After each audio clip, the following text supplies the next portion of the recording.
Avec vous sur Sud Radio pour commenter l'actualité aujourd'hui qui est, écoutez, encore une fois bien chargée. On va parler de la proposition de la défenseur des droits ou défenseuse, je ne sais plus comment on dit. Faut-il des quartiers sans contrôle d'identité, le protocole allégé dans les écoles, les hôpitaux en organisation de crise. On voit pas, il y a un peu de contradiction dans les mesures du gouvernement. Et puis LREM haro sur Marine Le Pen. Visiblement, le gouvernement semble s'organiser pour essayer de combattre la présidente du Rassemblement national. Aujourd'hui, Patrick Mignon, bonjour. Ancien commandant de bord, porte-parole de VIA, la voix du peuple. Frédéric Dabi, bonjour, directeur général adjoint de l'IFOP, bonjour. Sophie de Menton, vous êtes chef d'entreprise, présidente du mouvement éthique. Et on attend Romain Colas, qui est secrétaire national du PS et maire de Boussy-Saint-Antoine, qui ne devrait pas tarder à arriver. Alors on va commencer avec vos coups de cœur, vos coups de gueule. On va commencer peut-être avec vous, Frédéric, puisque assez curieusement, je partage votre avis. Curieusement, on est d'accord quand même. Non, mais quand je dis curieusement, allez-y. Non, c'est un coup de gueule quand même sur la une du Parisien d'hier. La une était la suivante: inceste, Duhamel, l'homme cloîtré, avec une 3 pages. Ouais. Ça feuilletonne à tout va, un peu comme un vulgaire gala ou closer. Attention pour gala. C'est clair qu'on convoque la figure du réprouvé, un peu comme l'était Gabriel Maznev. Et là, on a vraiment du journalisme de très très haut niveau. Oui, Olivier Duhamel met une casquette pour ne pas être vu. Il sort son chien. Les commerçants disent qu'il n'est pas très sympa. Et puis tout simplement, on donne le nom de la rue où il habite, que je donne pas, dans le 5e arrondissement, une rue en plus politiquement célèbre. Voilà, c'est scandaleux. C'est du degré zéro du journalisme. Et moi, ce qui me frappe, et le monde est tombé dans ce travers aussi, pardon de le dire, c'est la reconstruction de sa vie a posteriori. Il a commis des actes condamnables, inqualifiable, inadmissible. Est-ce que c'est la peine de reconstruire toute sa vie en disant de toute façon c'était un homme mauvais, méchant, avide de pouvoir, qui ne vivait que par l'ambition? Je ne sais pas si c'est vrai, si c'est faux, mais les faits sont suffisamment graves pour laisser la justice peut-être passer et le laisser tranquille. Alors non seulement je partage ce coup de gueule, mais j'ai même tweeté quand j'ai lu Le Parisien dimanche hier. J'ai tweeté en disant qu'est-ce qu'on veut ? On veut pousser cet homme au suicide ? Parce qu'il y a un moment où le lynchage, pendre quelqu'un en place de grève, avant un procès d'ailleurs, je comprends qu'on fasse le procès d'une époque. On peut imaginer que là, et c'est vrai, c'est plus large, il y a une époque permissive, etc. Mais cet homme, avec la race de son chien, interrogeait l'épicière, et alors comment vous le trouvez ? Oh, il a une petite mine quand même, il est toujours les yeux baissés. Mais je lui dis plus bonjour. Je trouve ça lamentable. C'est du degré zéro. Alors sur Twitter, il y a quand même des gens qui m'ont répondu oui, mais il paie pour tous les autres. Alors ça, voilà. Maintenant, ça s'appelle un bouc émissaire, payer pour tous les autres. Il n'y a aucune raison qu'il paie pour tous les autres. Et donc vraiment, c'est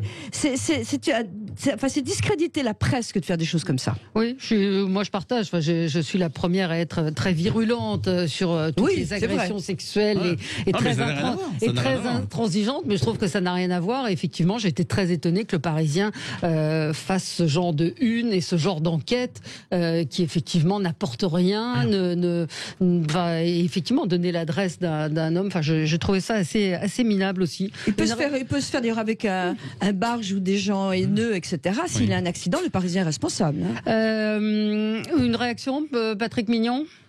Non, je partage votre sentiment. La justice est là. On est dans un État qui a une justice et des codes parfaitement publiés. Si Duhamel et je pense une énorme responsabilité morale, pour autant, c'est pas à la poissonnière du coin de le dire comme ça, et encore moins aux Parisiens et à un journal national ou tout au moins local de le publier. Voilà.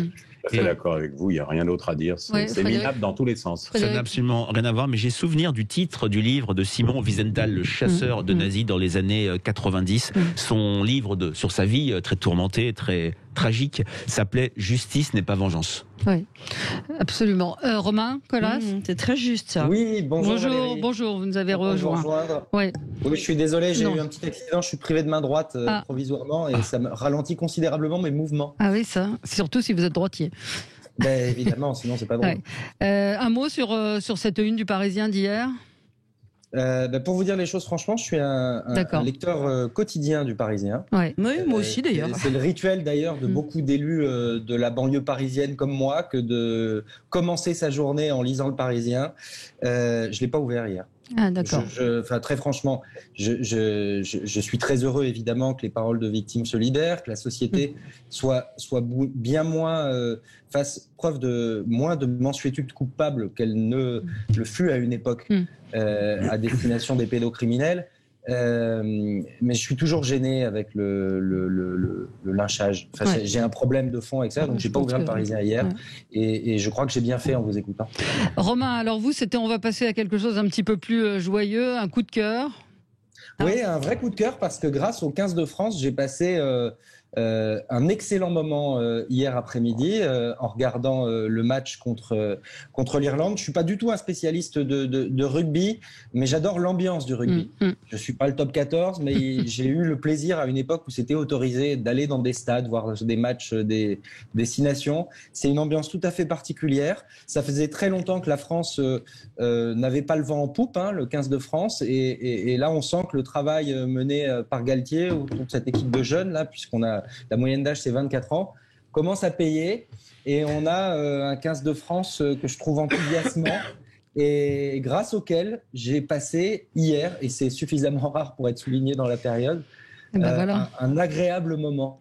Eh ben voilà, c'est une bonne chose de regarder, Frédéric. Non, malheureusement, j'aimerais bien, mais ça m'ennuie. Ça fait maintenant deux tournois destination que la France est plutôt en bonne position après une dizaine d'années de disettes, voire de matchs catastrophiques. Et il y a quand même, si tout va bien, une Coupe du Monde en France prévue en 2021. Ouais. Patrick Mignon. Ah oui, j'ai regardé, bien sûr. Et d'ailleurs, j'avais envisagé de faire un coup de cœur là-dessus. Bon, je pars sur un coup de gueule après parce qu'un autre événement m'a plus accaparé, mais je suis d'accord avec Romain Collat. Ça a été un match fantastique. Pour l'ambiance, on peut repasser, parce qu'à stade vide, ça doit être bizarre pour les joueurs. Moi qui assistais pas mal de matchs à Bayonne, à Jean Daugé avec l'Aviron bayonnais, il y a une ambiance extraordinaire. Donc vraiment, ils ont souffert, mais ils ont gagné, et c'est la victoire n'en est que plus belle. Eh ben très bien. Alors Sophie, c'est un coup de gueule. Oui, c'est un coup de gueule qui est économique un peu, mais un coup de gueule qui va plus loin que ça parce que c'est une atteinte à la liberté des Français. On pourrait trouver sympathique qu'il y ait des chèques ciblés. Nous sommes abreuvés de chèques par l'État. C'est quoi un chèque ciblé ? Un chèque ciblé, c'est un chèque qu'on vous donne, soit si vous êtes étudiant que vous n'êtes pas bien pour aller chez le psychologue, soit qu'on vous donne pour acheter des légumes bio parce que c'est meilleur pour votre santé. Ça existe, le chèque légumes bio. D'accord. Nous avons le chèque sport, pour faire un peu de sport parce que c'est bon pour la santé. Nous avons le chèque essence pour faire le plein. Et qui est donné à qui ? Par le gouvernement ? Alors, c'est évidemment par le gouvernement. Il a lancé des populations ciblées. C'est ciblé. Le 1er février, par exemple, le dernier, c'est le chèque psy pour les étudiants. Ils sont en train de plancher sur un chèque alimentaire qui permettrait aux ménages modestes d'acheter des produits issus de l'agriculture biologique parce qu'ils n'auraient pas les moyens et que ça favorise les circuits courts. Donc, à chacun ça, son chèque. Et alors, ce qui est plus grave, c'est que derrière chaque chèque, il y a une administration qui pousse. Alors, il y a une administration, vous imaginez, en plus, on peut imaginer aussi le remboursement du commerçant qui va donner son chèque. Il y a donc, on en met de toutes sortes et c'est très grave parce que d'abord, le gouvernement décide effectivement des revenus modestes qui en ont plus ou moins besoin, donc on ne sait pas sur quels critères. On s'aperçoit également que pendant toute cette période, les Français ont économisé, donc c'est pas très malin d'aller leur donner des chèques en plus. Et il y a quand même des gens qui sont extrêmement démunis. Bien sûr qu'il y a des gens qui ont besoin de ces chèques. Je pense que, si vous voulez... Il y a des gens qui n'arrivent pas à économiser. C'est vrai qu'il y a des gens qui n'arrivent pas à économiser, quoique c'est assez étonnant. Il y a vraiment, quand même, il n'y a pas que des gens, malheureusement, heureusement, qui sont en vraie nécessité. Mais au-delà de ça, ça va beaucoup plus loin parce que, au lieu de baisser, je sais pas, à ce moment-là, la TVA, les impôts, parce que tout le monde a directement payé des impôts. Non, on va redistribuer. Et on redistribue pour que les gens dépensent de façon fléchée et de la façon dont le gouvernement le souhaite. Et c'est assez grave parce que, par exemple, vous allez remplacer votre machine à laver, vous avez l'éco-chèque. D'ailleurs, le MEDEF s'y met, c'est recommandé par le MEDEF. Vous avez le chèque vert si vous voulez acheter une lampe vintage en ressourcerie. Vous avez... donc comment on fait pour les avoir, ces chèques? Alors, vous avez le chèque libraire aussi pour avoir ça. Vous voulez, je vais vous donner, si vous voulez absolument des chèques, Valérie, je vais me débrouiller pour que vous en ayez. Non, mais c'est... Mais vous tapez chèque sur Internet et vous devez avoir toutes les solutions. Alors, vous avez le chèque libraire. C'est vrai que c'est bien d'inciter les gens à acheter des livres, mais je trouve ça terrible. On a de moins en moins de liberté. On a un État nounou qui nous gère complètement, qui gère notre consommation, qui cible ce qu'on doit acheter, le moment où on doit l'acheter, qui présume que c'est en ce moment que vous avez le plus besoin de légumes bio. Et donc, on a compris le principe, et vous dites que, en fait... Mais c'est un vrai danger bureaucratique. Non, mais c'est très sérieux, c'est compliqué. C'est un instrument très ciblé en termes d'individus, de consommation des ménages. Et la pandémie, justement, a redoublé ce comportement. Alors, il faut dire qu'il y a quand même près de 12 millions de Français qui sont considérés comme étant en situation de précarité. Là, je vois un chiffre qui est de 12 millions. Oui, je crois qu'il y en avait quand même moins. Le nombre de Français sous le seuil de pauvreté en 2021. Alors, je ne sais pas comment ils ont fait leur début d'année. C'est plutôt sur un chiffre de 8 à 9 millions, ce qui est déjà il ne s'agit pas de la statistique officielle de l'INSEE, effectivement. Allez, on doit marquer une pause. On donne de l'argent, effectivement, s'il faut, mais pourquoi donner? Pourquoi ces gens-là sont pas capables d'acheter ce qu'il faut acheter? Allez, on se retrouve dans un instant avec vous sur Sud Radio pour le 10h midi. Faut-il des quartiers sans contrôle d'identité? C'est la proposition faite par la défenseur des droits. On va parler du protocole allégé dans les écoles et à l'inverse d'une organisation de crise dans les hôpitaux. Comprends pas bien. Et puis à Raux sur Marine Le Pen, La République en marche s'organise. Allez, Patrick Mignon, ancien commandant de bord, porte-parole de VIA, La Voix du Peuple, Romain Colas, secrétaire national du PS et maire de Boussy-Saint-Antoine, Frédéric Dabi, directeur général adjoint de l'IFOP, et Sophie de Menton, chef d'entreprise et présidente du mouvement éthique, sont là pour débattre ce matin. Patrick Mignon, alors peut-être on avait un coup de gueule commun avec Frédéric avant de vous donner la parole, Patrick, parce que votre coup de gueule était un des sujets qu'on voulait évoquer à propos de la dissolution de génération identitaire. Je spoil un petit peu, je divulgage. Je voulais revenir sur les victoires de la musique et ce discours totalement victimaire fait par la chanteuse Iseult qui a brandi son poing en disant nous allons gagner, on n'accepte pas encore les différences des gens, malheureusement je suis noire, malheureusement je suis très forte corporellement, et qui estime être victime de discrimination. Mais on a envie de lui dire, si elle a une victoire de la musique, c'est qu'elle est reconnue quelque part. Elle est reconnue, même pas quelque part, elle est reconnue tout court. Donc pourquoi toujours introduire cette notion-là? Mais parce que ça correspond à un mouvement qui est gravissime. Et Valérie, on a raison, parce qu'on ne devrait même pas en parler tellement c'est honteux, ridicule. Mais ce qui est très grave, c'est que ça correspond à un mouvement qui aux États-Unis sévit, le woke en particulier. Et ça va beaucoup plus loin. Dans les musées, vous n'entrez pas, si vous êtes un artiste de talent, vous pouvez rentrer si vous êtes noir, vous avez été opprimé, vous avez un problème, vous êtes trop gros. Et donc il y a une sélection. Sciences Po est en train de prendre ce virage. Il y a une espèce de stigmatisation dans le bon sens, si je puis dire. C'est-à-dire qu'on veut mettre en avant tous les gens qui ont eu ou qui estiment avoir des malheurs, que ce soit physiologique. Ça va même, excusez-moi Sophie, au-delà de ça. On est dans un âge identitaire, dans un âge victimaire où la guerre des races a remplacé la guerre des classes qu'on a connue par le passé, où les personnes s'assignent elles-mêmes à résidence. Cette Iseult, qui est plutôt une bonne chanteuse, pense que tout le monde l'aperçoit comme une noire, une personne à forte corpulence, mais je pense que la plupart des gens l'aperçoivent, l'appréhendent comme une artiste qu'on aime ou qu'on n'aime pas. Et c'est vrai que... Sauf maintenant, d'ailleurs, du coup, parce qu'on voit plus l'artiste. C'est particulièrement incongru, un moment où elle reçoit un prix que des très grandes chanteuses, selon moi, plus talentueuses qu'elles n'ont jamais reçu, et elle se vautre dans une fange victimaire qui n'a aucun sens. Oui, mais c'est exprès. Alors, Romain Colas? Je suis partagé là-dessus. Alors, au risque de vous paraître un peu déconnecté, je n'ai pas regardé, j'ai pas lu le Parisien dimanche et j'ai pas regardé les victoires de la musique. Non, mais sur les réseaux, sur les réseaux, ça a beaucoup circulé quand même. Oui, ça m'a échappé. Moi, je suis resté sur le rugby ce week-end. Je suis d'accord avec ce que dit Frédéric Dabi, et dans le même temps, peut-être que cet excès, d'une certaine façon, cette forme de focalisation le revers de la médaille aussi d'une incapacité de notre société à prendre en compte, plus qu'à prendre en compte d'ailleurs, à corriger un certain nombre de discriminations. Et donc je pense que les tensions ne naissent pas simplement de la volonté des uns ou des autres de se mettre dans une situation victimaire ou de se sentir le porte-parole de tel ou tel groupe. Je pense que notre société, vous savez, on a un idéal très égalitaire en France.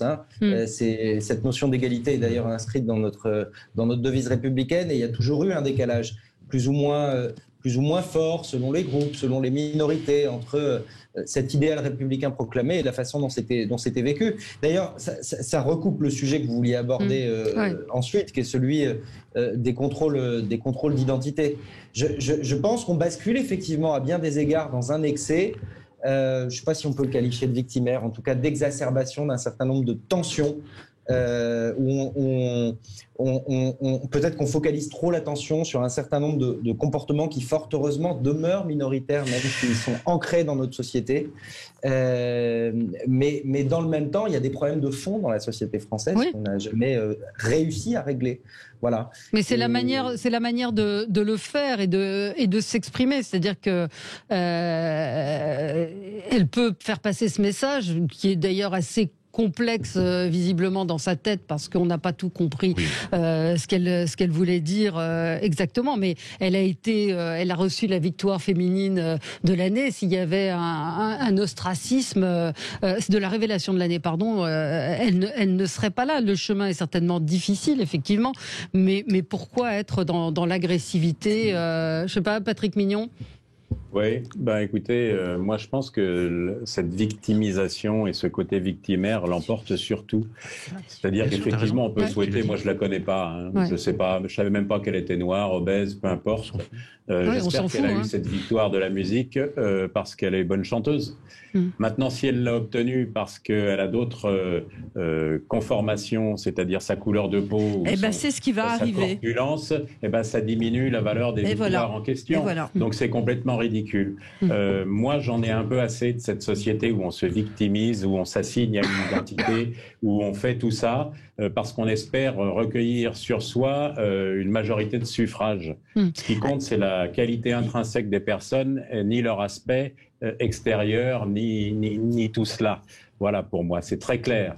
Alors maintenant, on donne la parole à ce genre de choses, et on s'aperçoit d'ailleurs, d'après ce que vous dites, puisque comme Romain Colas, j'ai pas regardé les victoires, on s'aperçoit qu'elle avait un discours qui était relativement peu construit, confus, parce que à part l'image et qu'elle voulait donner en rappelant qu'elle était noire et de forte corpulence, il y avait rien d'autre derrière, donc c'est un peu dommage. Voilà. Moi, je suis désolé, ce côté on vous assigne à une identité est détestable. Et il est d'autant plus détestable, et je rebondis directement sur mon coup de gueule, qu'à l'envers, c'est le sujet et c'est la raison pour laquelle on prétend, notre ministre de l'Intérieur prétend dissoudre Génération Identitaire. Parce qu'on les assigne, soi-disant, à une association très identitariste. C'est faux, c'est totalement faux. Ce qu'ils font, en fait, pour eux, c'est la défense du territoire national.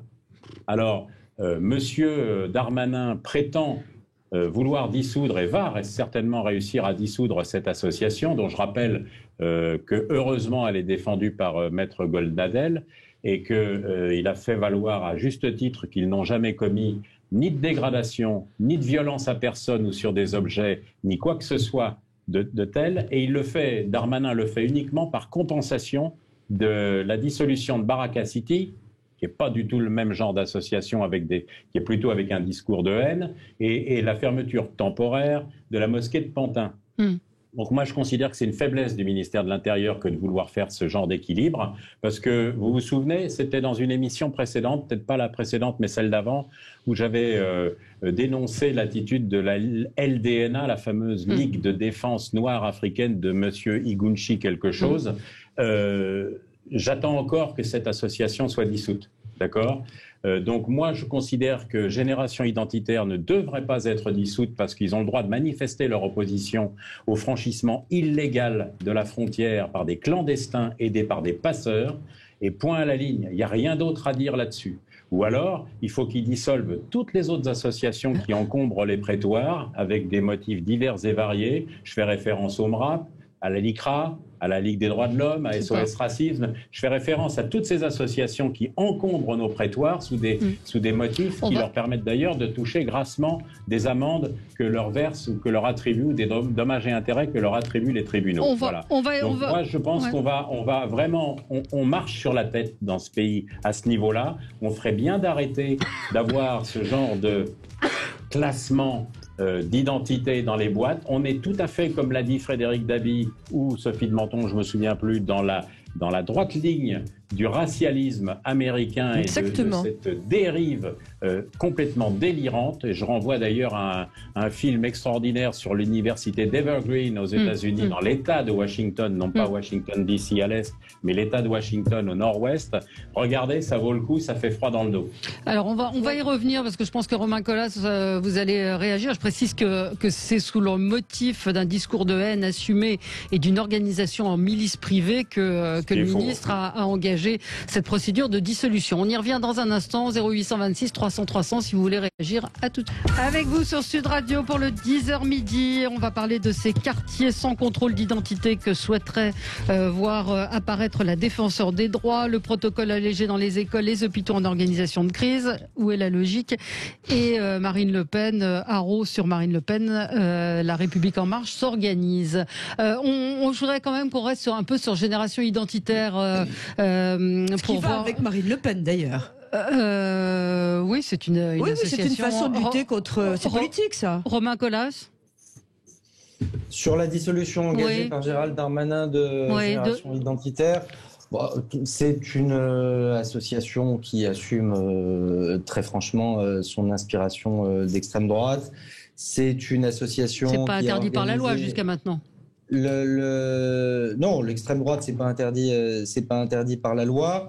Je ne sais pas combien de membres ou pas de Génération Identitaire ont été ou pas condamnés par la justice qui pardonnez-moi, quand elle est saisie par des associations de lutte contre le racisme, ne font que respecter la loi. Et d'ailleurs, je réponds à Patrick Mignon, si elle bénéficie de dommages et intérêts, c'est que la loi a été transgressée, et c'est le rôle de la justice que de sanctionner les délits.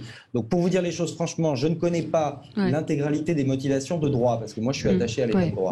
Des motivations de droit qui ont conduit Gérald Darmanin à engager cette procédure. J'ai souvenir d'un certain nombre d'opérations qui ressemblaient à des organisations de quasi-milices conduites par Génération. Vous savez, je vous ai écouté patiemment sans vous couper la parole. Laissez-le terminer. Quand bien même ce que vous pouvez raconter, notamment en disant que Génération Identitaire n'est pas une association identitariste, ce qui relève quand même de la tautologie la plus absolue. Ce qui relève quand même de la tautologie la plus absolue. Enfin voilà, je ne vous ai pas interrompu. Des opérations de quasi-milice aux frontières françaises. Je ne vais pas pleurer, franchement, sur le sort de Génération Identitaire, mais quelle que soit la vigueur avec laquelle je combats ce que ces gens peuvent porter, je suis attaché à l'état de droit.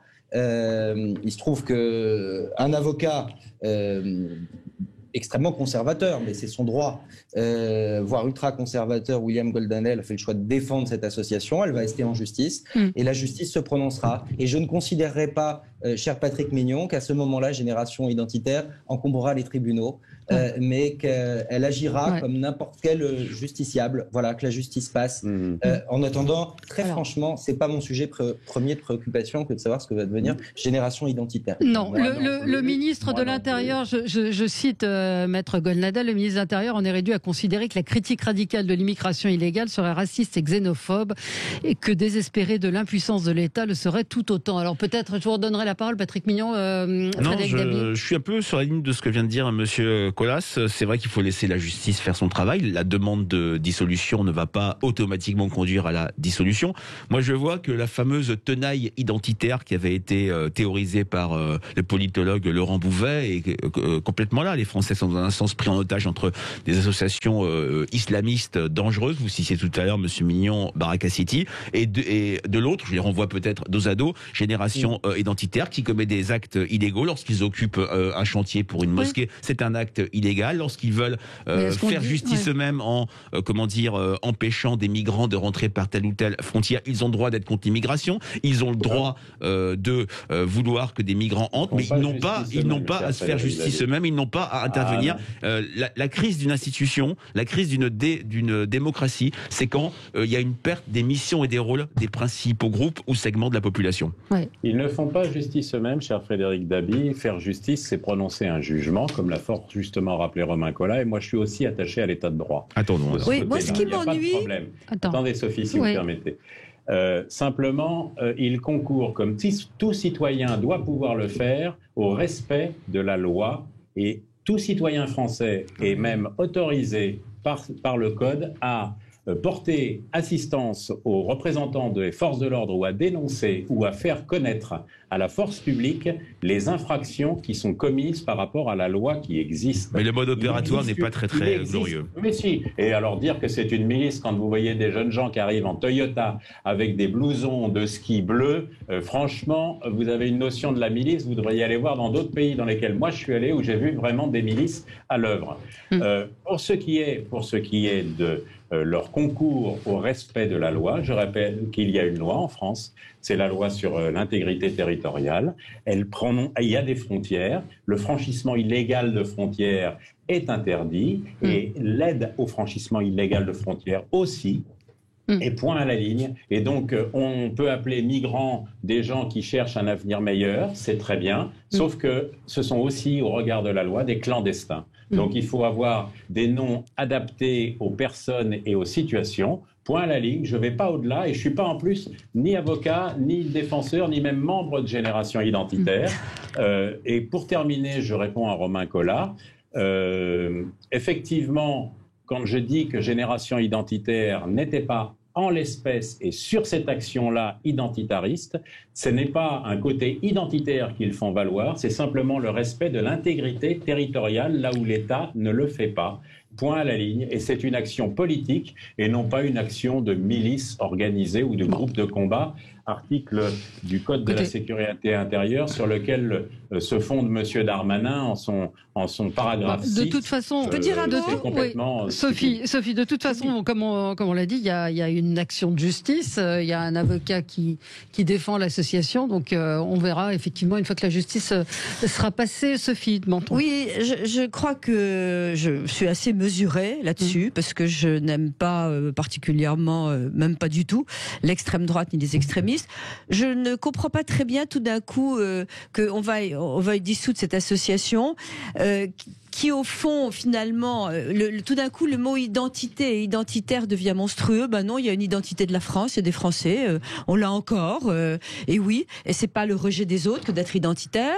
Ensuite, je pense que là ils ont fait d'ailleurs une action. Non, attendez, identitaire, on est en train de faire là, on est en train de vouloir faire revenir des frontières, on est en train de vouloir faire revenir l'économie dans notre pays. Bon, oui, il y a une identité, c'est pas forcément criminel. Alors, ils ont protégé récemment, ils ont empêché des migrants illégaux de franchir des frontières. Ils l'ont fait gentiment. C'est vrai que, est-ce que c'est leur rôle, est-ce que c'est pas leur rôle? On peut se poser la question. Est-ce que les citoyens doivent se mêler de ça? Je ne le pense pas forcément. C'est pas non plus criminel. Et je trouve qu'il y a beaucoup d'associations infiniment plus dangereuses contre notre pays qui devraient être dissoutes. Et puis ce qui m'agace aussi, parce que je connais pas vraiment le sujet, il faudrait que on revoie exactement tout ce qu'ils ont fait, mais je trouve que c'est un peu navrant et c'est cousu de fil blanc. Allez, on est parti dans la campagne. Tout ce qui peut de près ou de loin avoir un rapport à quelque chose qui peut nuire à Marine Le Pen, c'est bien. Alors bon, je n'aime pas non plus cette forme de faire la politique. Elle a un pourcentage de voix très important. Je ne la soutiens pas du tout, mais ça commence à être fatigant. Tout est à l'aune de ce futur débat politique et on fait tout ce qu'il faut pour essayer de casser Marine Le Pen. C'est parti. Non, mais il y a ce que disait Patrick Mignon, une réponse aussi à la dissolution du CCIF, de Baraka City, du collectif Cheikh Yacine.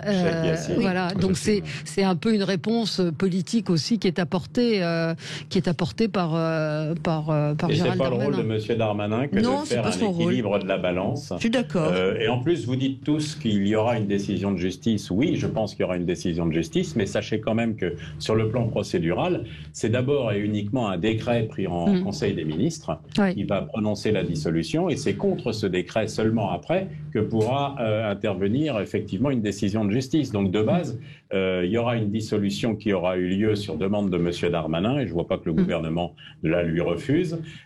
C'est totalement indigne d'un ministre de l'Intérieur. Peut-être qu'ils vont se regrouper autrement, hein.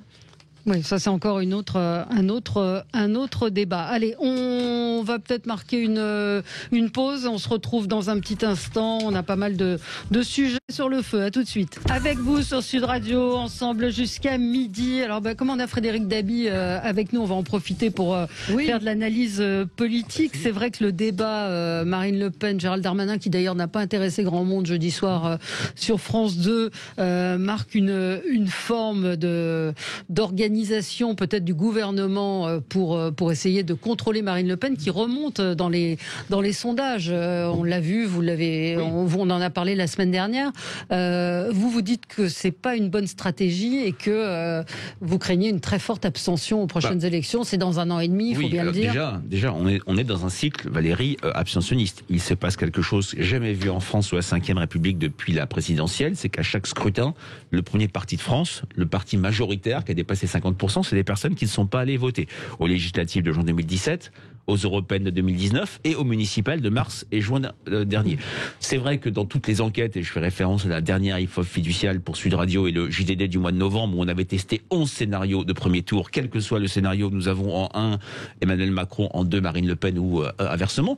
Pour autant, les Français ne souhaitent pas ce duel, ça ne veut pas dire qu'il n'arrivera pas. Voilà, mais maintenant, ce qui est vrai, c'est que ce type de débat, le fait de tel ou tel camp qui choisisse son adversaire, en marche parce qu'il y a cette vue de l'esprit peut-être qui est de dire que Marine Le Pen est mauvaise, qu'elle sera mauvaise au débat d'entre-deux tours. N'oublions pas que c'était la même rhétorique. Alors je remonte à loin, mais pour les giscardiens en 81, qui assurait que de toute façon François Mitterrand était mauvais à la télévision et qu'en débat Giscard le surclasserait. On se souvient de comment ça s'est terminé. Et puis de la même manière, du côté du Rassemblement national, il y a l'envie d'écarter les partis historiques républicains, à savoir le PS et les Républicains eux-mêmes, pour se retrouver dans un match revanche face à Emmanuel Macron. On connaît les Français, on sait très bien que l'histoire n'est jamais écrite. On se souvient que pendant les 5 ans de cohabitation Chirac-Jospin, l'orchestration médiatique, politique, c'était 2002, ça sera la revanche, ça sera la finale Chirac-Jospin. On sait comment ça s'est fini également. Le problème, c'est qu'on cherche l'outsider. On en a quelques-uns, mais la droite patauge parmi quelques outsiders pas si mauvais. Moi, je pense à David Lisnard, qui est formidable, mais qui finalement se présentera pas. Xavier Bertrand, c'est compliqué. Les Français ne connaissent pas du tout. Non, ils ne connaissent pas. Les Français ne connaissent pas. Le maire de Cannes, il commence à avoir pas mal de presse. Et c'est un type absolument exceptionnel, mais effectivement, il n'est pas très connu. Cela dit, Macron, il n'était pas connu du tout. Il était ministre. Non, mais je voudrais qu'on revienne sur Marine Le Pen, parce que dans ce débat jeudi soir, Gérald Darmanin affirmé, lui a dit qu'elle était molle. Moi, je trouve qu'ils étaient tous les deux très mauvais. Molle et branlante, je reprends son expression. Le patron des députés de La République En Marche l'a qualifié hier dans le Parisien. Je vous fais votre revue de presse, cher Romain Colas, a dit que c'était une ennemie de la République. Éric Dupond-Moretti a dit qu'elle était menteuse et incompétente. Et Gabriel Attal, elle est dangereuse pour notre pays. Alors, est-ce que c'est une bonne stratégie, encore une fois? Vraiment pas une bonne stratégie. Alors, Patrick Mignon. Non, d'abord, c'est à mon avis une mauvaise stratégie, mais plus encore que pour la présidentielle qui, comme vous l'avez rappelé, est très lointaine. C'est pour éviter de se prendre la claque aux régionales. Parce que les régionales qui sont maintenues en juin pour LREM, ça risque d'être une sacrée débâcle. D'abord, vous avez raison, Frédéric Dabi, il y aura une abstention et je pense qu'aux régionales, elle risque d'être encore plus forte, et largement au-dessus des 50, d'ici même 55. Les départementales, je ne sais pas ce que ça donnera, si elles sont maintenues et si ça reste dans la même veine. Donc en fait, je crois qu'ils gèrent leur com au jour le jour. Ils ont trouvé un épouvantail en la personne de Marine Le Pen, comme il y en avait un avant en la personne de son père, comme il y en a un avec le RN maintenant. Tout le monde est très content dans le petit monde politique. Ça permet prendre la parole au peuple français et de les assigner à un vote quasiment établi d'avance. Vous venez de le dire, David Lisnard, qui pourrait être quelqu'un de bien, est pas suffisamment connu. En fait, tout est joué d'avance dans cette élection dite démocratique. Eh bien, nous, via la voix du peuple, on le refuse et on pense qu'il y a d'autres possibilités offertes au peuple français. Jean-Frédéric Poisson en est une, jamais mentionné. C'est mon rôle aussi de. Oui, parce que il fait partie de votre parti. C'est dans votre parti. Bien sûr, mais il y en a d'autres. On oublie. Je suis étonné de ne pas vous avoir entendu parler des Verts, qui peuvent jouer les troubles faits, et c'est pas du tout un parti que je soutiens et que j'apprécie. Mais bon, voilà. Donc. Cette manière d'assigner les gens à leur vote, ça me rappelle le début de notre discussion de cette émission. On a trop tendance aujourd'hui dans la com et dans tous les médias à vouloir assigner les gens à quelque chose auquel ils ne veulent pas l'être et du coup, on a une abstention supérieure à 50 et largement supérieure à 50. Une auditrice nous dit, mais ça fait plus d'un an que j'entends les médias dire que c'est Macron contre Le Pen, ça n'aide pas du tout à ce que ça ne se produise pas et c'est désolant cette communication. Romain Colas. Le match Macron-Le Pen, je ne sais pas si vous vous en souvenez Valérie, mais ça fait déjà quelques années que j'en parle chez vous, parce que c'est la volonté d'Emmanuel Macron. Depuis le départ, Emmanuel Macron a cherché à faire exploser, c'est ce que disait Frédéric Dabi, les familles politiques traditionnelles. Est-ce qu'il a été la cause? Est-ce qu'il a été le symptôme? La vérité, c'est un peu des deux. Les familles politiques traditionnelles, y compris celle à laquelle j'appartiens, le PS, ont été dépassées parce qu'elles n'ont pas su s'adapter sans doute aux enjeux du moment, inventer un nouveau récit politique et puis donner de la crédibilité à ce qu'elles pouvaient proposer. Mais Emmanuel Macron, depuis le départ, c'est sa stratégie, parce qu'il pense que sa garantie de victoire, c'est d'être confronté à Marine Le Pen au second tour de l'élection présidentielle, a porté cette volonté et il la met encore en scène en tapant de cette façon-là et en organisant la cogne sur Marine Le Pen. Et je vous disais déjà il y a quelques années, et désormais il y a un certain nombre de sondages qui malheureusement me donnent raison, qu'à un moment ce jeu devenait dangereux, parce que toujours les Français se lassent de leurs gouvernants. Il y a toujours un moment où ça arrive. Et s'il n'y a qu'une alternative à celles et ceux qui gouvernent, c'est Marine Le Pen. Moi je fais partie de celles et ceux qui considèrent que c'est un danger pour notre pays. Mais Emmanuel Macron n'est pas le seul responsable de tout ça. Il occupe un espace que d'autres laissent vacant. Et là, en tant que représentant du PS, je dois vous confesser et mon désarroi et ma colère face à l'irresponsabilité collective de la gauche. Oui. Parce que, très franchement, je pense, et je demande encore 2 minutes pour développer mon raisonnement et j'en termine, je pense que ce n'est pas à droite qu'il peut y avoir demain une alternative au match Le Pen. C'est certainement pas à gauche, en tout cas. Pour la simple bonne raison que Macron a siphonné l'électorat de droite. Et on voit bien il n'y a plus de gauche. Il n'y a plus de gauche, il n'y a plus de droite. On voit bien que la politique qu'il conduit, de toute façon, est une politique qui est inspirée par la droite. Et d'ailleurs, on voit des responsables de la droite proposer des alliances dans le cadre de LREM, proposer des alliances à droite dans le cadre de la préparation des prochaines régionales qui sont, je partage ce que dit Patrick Mignon, une vraie zone de danger pour la majorité présidentielle. Mais à gauche, il y a une responsabilité. C'est d'être effectivement à la hauteur du moment.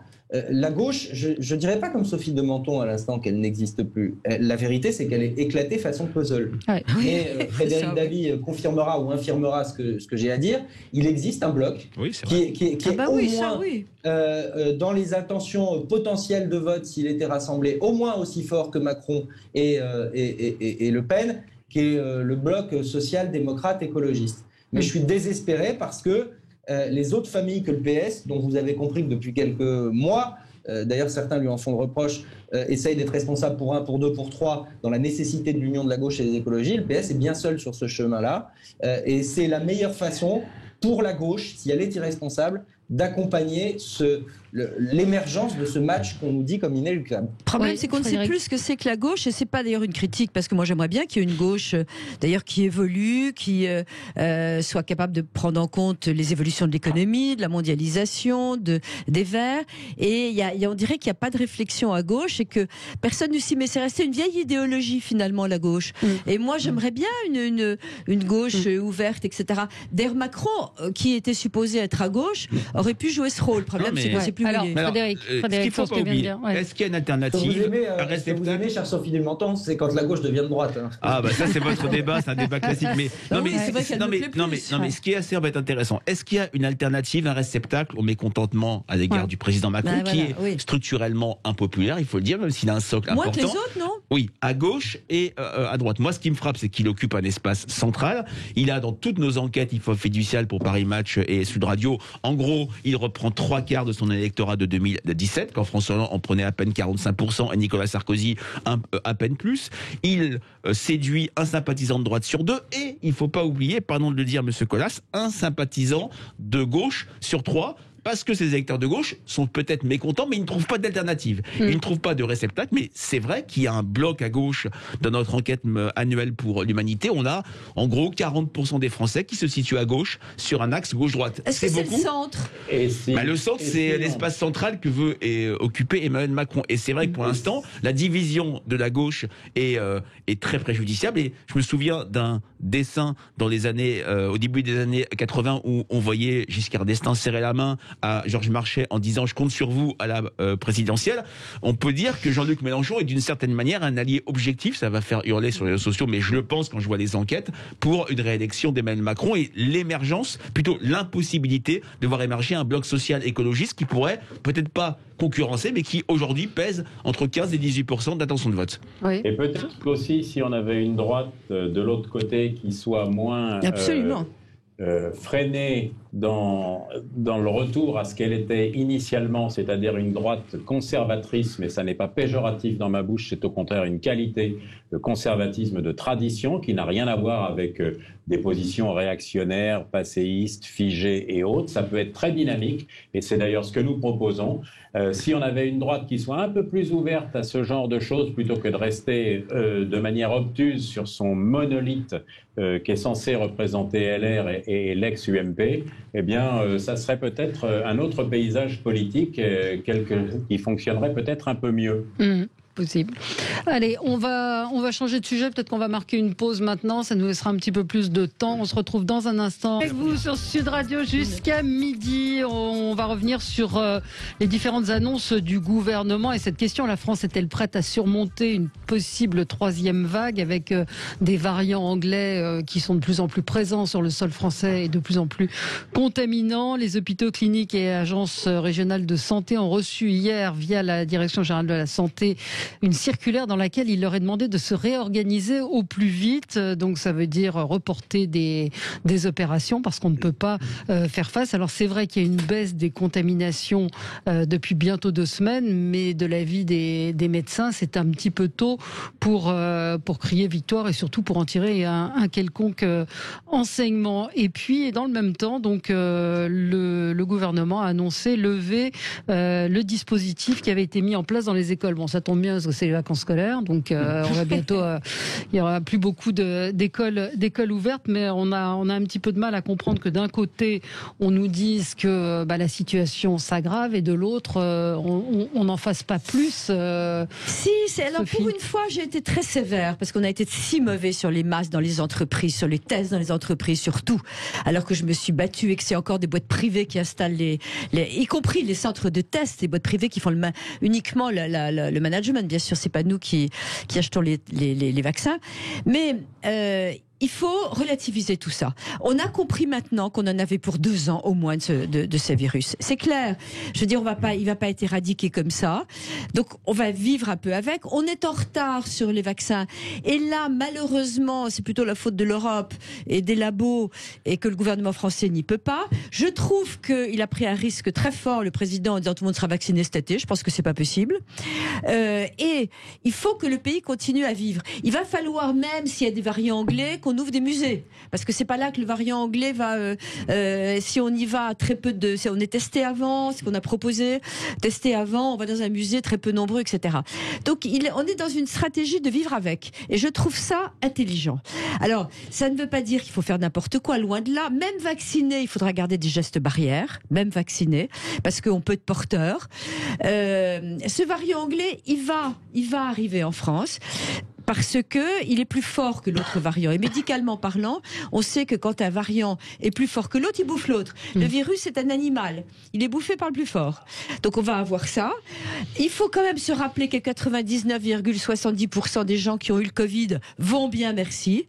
Donc il va falloir vivre avec. Alors c'est pas contradictoire. Il y a une région malheureusement qui est envahie. Alors là de variants qui sont plus embêtants, qui sont les variants africains, qui résistent au vaccin. Ça c'est beaucoup plus embêtant. Mais on est en train de gérer cette région, et je pense que maintenant il va falloir gérer. On est en train de gérer. Ils sont quand même sous l'eau là. Ils sont à plus de 130% d'occupation. 90% sont des Covid. Donc ça veut dire qu'aujourd'hui les hôpitaux ont énormément de mal à gérer cette situation. Eh ben il faut faire comme les Chinois qui ont été brillants, qui installent des hôpitaux, y compris en Italie d'ailleurs. Oui, mais ça, des hôpitaux pas, vous savez très bien que c'est pas. Oui, mais vous mettez qui dans les hôpitaux? Vous les trouvez où, les réanimateurs? Vous trouvez où les infirmières? Il suffit de les payer mieux et d'appeler ceux qui sont à la retraite. Appeler les retraités. On l'avait fait, on ne le fait pas. Il y a des ressources. Payer les gens, appeler les retraités, et on y arrive. Et en plus de ça, il faut soigner plutôt que. Il y a pas pour l'instant, il n'y a pas de médicaments qui soignent. Sophie, non, mais il y a quand même les sérums qui sont assez efficaces, et on peut le prendre très tôt. Les sérums? Ce qu'on ne fait pas. Oui. On va pas s'embarquer. On va pas s'embarquer là-dedans. Non, moi, ce que je vois quand je regarde nos dernières enquêtes IFOP pour Sud Radio, c'est que le président de la République a, je dirais, clarifié la situation et créé un effet un peu psychologique il y a maintenant presque 3 semaines, quand il a été décidé de ne pas reconfiner. De nouveau, on a un cap clair qui est vaccination et éviter à tout prix un reconfinement. Les Français l'ont relativement intériorisé, parce que dans notre balise de la semaine dernière, Valérie, on avait de 2 semaines à l'autre 17 points de moins en termes de pronostic d'un confinement dur comme celui du printemps. Mais malgré tout, 2 tiers des Français ont intériorisé qu'un confinement mode octobre-novembre va sans doute advenir. Moi, je vois que l'inquiétude sur les variants est extrêmement forte. Elle tangente l'inquiétude économique. Et puis voilà, et c'est ça qui, je dirais, mine la confiance de l'opinion publique. On est sur le même schéma, reconfiner pour éviter l'embolie dans les hôpitaux, puis au final déconfiner et encore reconfiner. Puisque quand on interroge les Français sur la sortie de crise, ils étaient, après le premier confinement, dans une logique août 44, c'est-à-dire ce sera fini à l'été. Là, clairement, personne ne se projette jusqu'à avant fin 2021. Et on parlait, Valérie, d'élections présidentielles. Sans doute, peut-être, je n'en sais rien, personne ne peut dire, que nous vivrons une campagne présidentielle dans un contexte de pandémie et de crise sanitaire. Patrick Mignon. Écoutez, cher Frédéric Dabi, moi je pense que les gens qui répondent à vos sondages, notamment sur les questions confinement ou pas confinement, sont éminemment soumis à ce qu'ils entendent sur les ondes, radio et télévision. Les Français qui ne sont pas juges. C'est-à-dire, ce que je veux dire, c'est-à-dire que ça dépend éminemment de la communication et du sens que donne à cette communication le gouvernement. Par contre, quand vous les interrogez sur leurs sentiments de sortie de crise, là, ils se projettent en tant qu'individus et ils vous font part de leurs espoirs.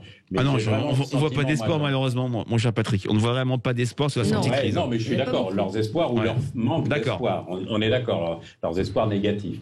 Il faut aussi dire un mot sur les médias qui prennent la mauvaise, le dramatique systématiquement. Je suis désolée, je les aime bien, mais vous pouvez plus regarder, être abreuvé de nouvelles catastrophes.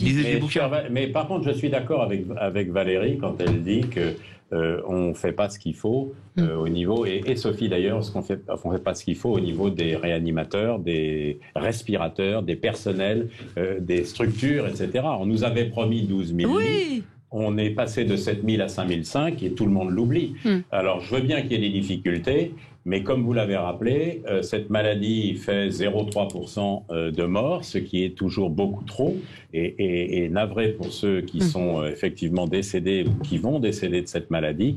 Mais est-ce que ça vaut le coup de mettre à l'arrêt de nouveau un pays? Moi, je ne le pense pas. Et de tuer d'autres gens. On devrait mettre l'accent sur les traitements. Je l'ai déjà dit dans cette émission. On devrait il n'y a pas de traitement direct d'un virus. Ce n'est pas comme une bactérie. Encore une fois, je parle sous le contrôle des médecins.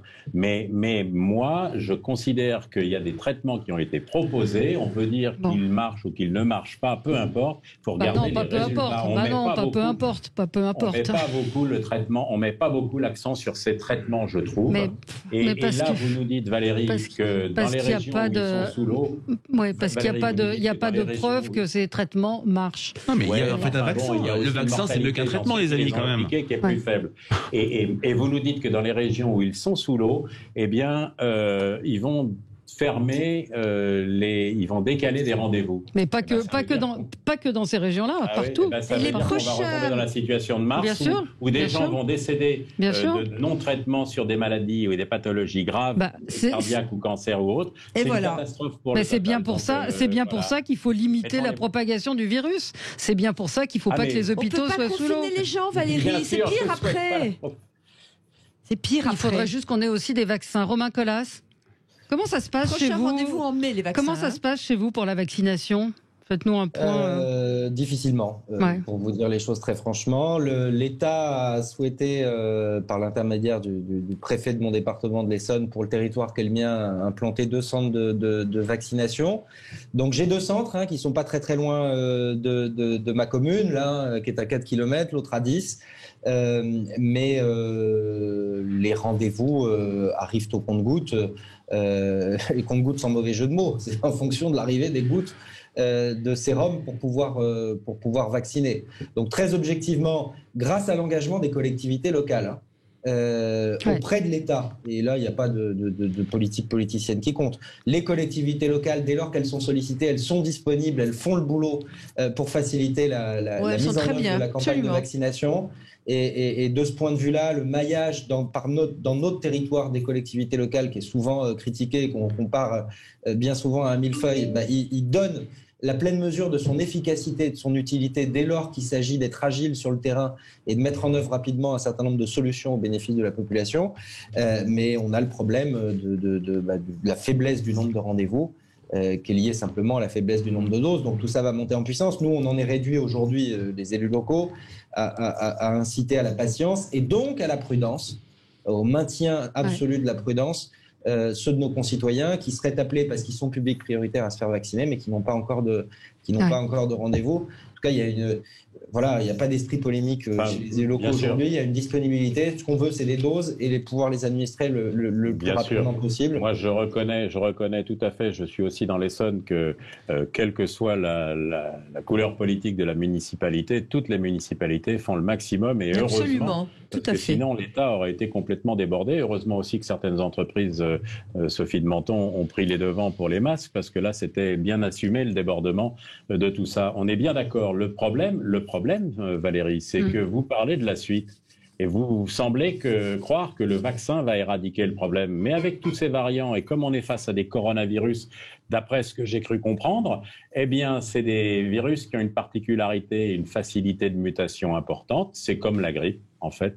Et donc, tous les ans, on se retrouve avec des campagnes de vaccination des personnes à risque de plus de 65 ans pour la grippe, sauf que cette maladie est effectivement un peu plus stressante et plus mortelle. Je ne crois pas, enfin, j'en sais rien, je ne sais pas si elle est plus contagieuse que la grippe, mais peut-être qu'on en fait plus. Il faut peut-être prendre des mesures et que les gens commencent à vivre avec. Moi, je crois que malheureusement, Frédéric Dabi a parlé d'une campagne électorale en période de pandémie. Et en 2030, on sera peut-être encore dans ces trucs-là. On ne sait pas. Il faut garder quand même un peu d'espoir et de. Mais je n'ai pas. J'ai de l'espoir, mais pour la grippe, on a tous de l'espoir, mais tout le monde la voit arriver tous les ans. Il y a l'opération Sentinelle qui est gérée par Pasteur. Mais si vous devez être vacciné tous les ans, vous serez vacciné tous les ans.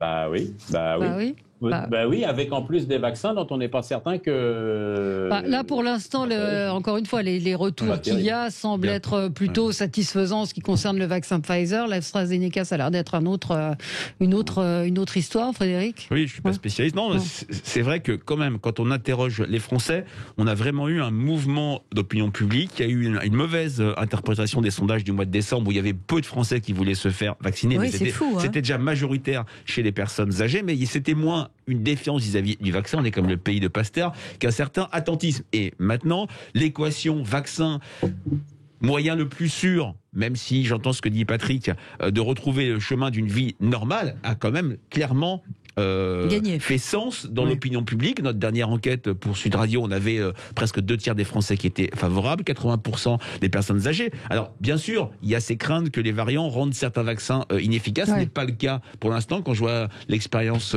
israélienne, on a vraiment un effet très positif d'une population massivement vaccinée avec un effondrement du nombre de personnes admises en réanimation. Avec un confinement dur aussi. Hein. Et quel drame d'avoir choisi la stratégie de vacciner les EHPAD en premier. Oui, bon, ça, on va pas revenir dessus. Il faut quand même dire qu'il y a des gaffes qui vont très loin dans l'avenir. Le personnel soignant, ah ben non, moi je vais pas être vacciné. Hein.